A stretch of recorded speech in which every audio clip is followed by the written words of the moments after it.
నేను ఇవాళ ఈ వేదిక మీద నుంచి 5 లక్షల తెలంగాణ ప్రభుత్వ ఉద్యోగులను అడుగుతున్నా, వాళ్ళ సతీమణులను నేను అడుగుతున్నా, మీ సోదరుడుగా, అక్క, అవ్వ, అమ్మ, 10 ఏళ్ల చంద్రశేఖరరావు ముఖ్యమంత్రిగా ఉన్నప్పుడు ఏనాడైనా మొదటి తారీఖు నాడు మీ ఆయన జీతాలు ఖాతాలో పడ్డాయా?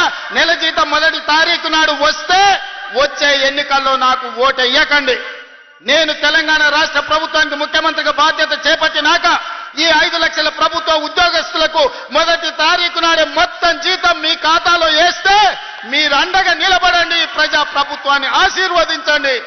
నెల నెల ప్రభుత్వ ఉద్యోగులకు జీతాలు ఇవ్వలేనోడు, దివాలా తీసిన దద్దమ్మలాక ఇన్స్టాల్మెంట్ల జీతాలు చెల్లించినోడు ఇవాళ వచ్చి నన్ను ప్రశ్నిస్తాడా? నువ్వా నన్ను అడిగేది? 10 ఏళ్ళు ఈ రాష్ట్రాన్ని దోసుకొని రాష్ట్రాన్ని తగలబెట్టి రావణ కాష్టంగా మార్చి 8 లక్షల కోట్ల రూపాయల అప్పు చేసి రాష్ట్రాన్ని దివాలా తీపించి విద్యార్థులను, రైతులను, ఉద్యమకారులను పొట్టన పెట్టుకొని బంగారు తెలంగాణ ముసుగులో బొందలగడ్డ తెలంగాణ చేసిన దిక్కుమాలిన ప్రతి ఎదవ ఈ రోజు మనల్ని వచ్చి విమర్శిస్తాడా?